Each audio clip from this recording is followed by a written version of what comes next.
আমরা এখন সিটি ইউনিভার্সিটির সামনে দাঁড়িয়ে একটু পরে আমরা রওনা দিব গোলাপগ্রামের উদ্দেশ্যে।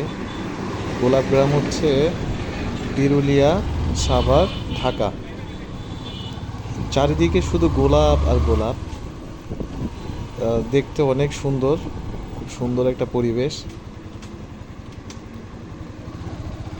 আমরা সকাল সকাল বেরিয়ে পড়েছি।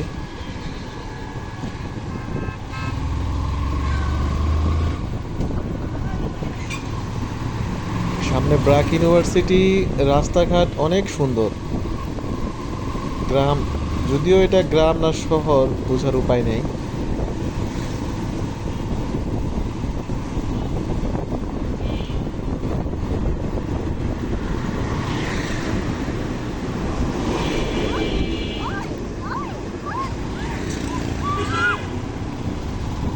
আশপাশে অনেক ইউনিভার্সিটি আছে। এই যে ইস্টার্ন ইউনিভার্সিটি, আজকে পিঠা উৎসব চলতেছে এখানে। একটার পর একটা ইউনিভার্সিটির সময় বাসগুলো যাচ্ছে। ড্যাফোডিল ইউনিভার্সিটি বাস যাচ্ছে। সাউথ ইস্টে আছে মনে হয়, আরো অনেক আছে।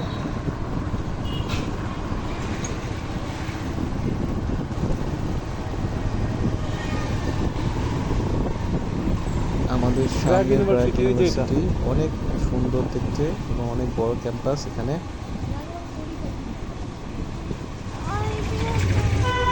হাতের ডান পাশে ব্র্যাক ইউনিভার্সিটি।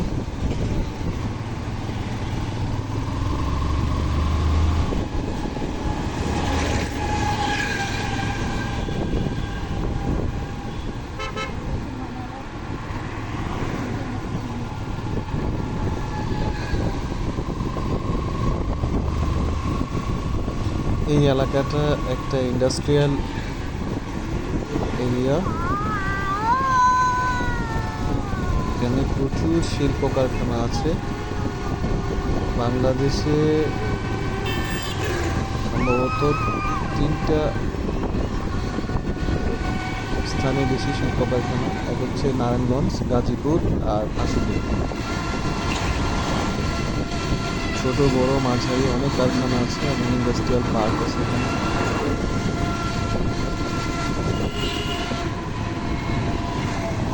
যেহেতু এখন অফিস টাইম, এই জন্য রাস্তাঘাট ফাঁকা। সকাল 8টার দিকে সব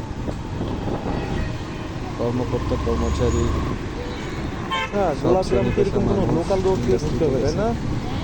গোলাপগ্রাম তো একটা লোকাল রোড দিয়ে ঢুকতে হবে। জ্যাম বা মানুষের এই আনাগোনা সামনে খুব না বেশি এটা? থাকে সকাল 8টার মধ্যে, সকাল 7টা থেকে 8টার মধ্যে। আর লাঞ্চের সময় দুপুর 1টা থেকে 2টার মধ্যে। তখন রাস্তায় বাইক চালানোই কঠিন।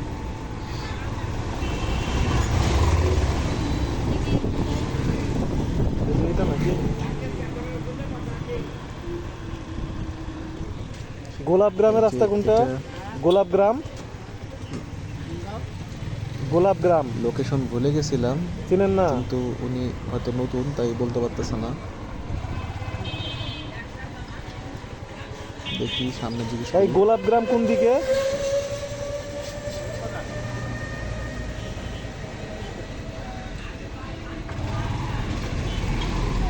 আমি ওনার ভাষা বুঝতে পারিনি।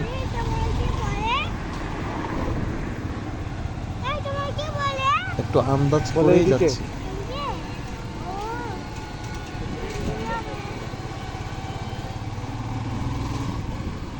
তারপর সামনে একটা রিক্সাওয়ালাকে জিজ্ঞেস করতে হবে।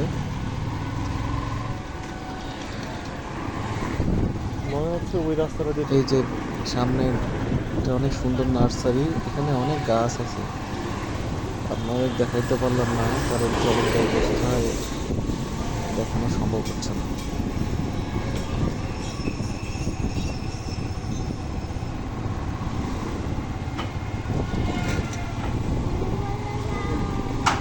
ওখানে কি এটা বলো তো? এই রাস্তা একবারে সোজা গোলাপগ্রাম। কোনো ওরা কি করছে বলো তো? ডানে বাঁয়ে আর মোড় নিতে হবে না, সোজা যেতে থাকতে হবে। কোথায় যাচ্ছে? হ্যাঁ, এই যে এরা কি করতেছে বলো তো? হাত দিয়ে কি বলছে?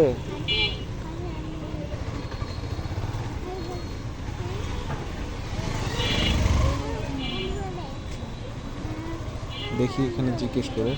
ভাই গোলাপ গ্রাম কোন দিকে? সোজা?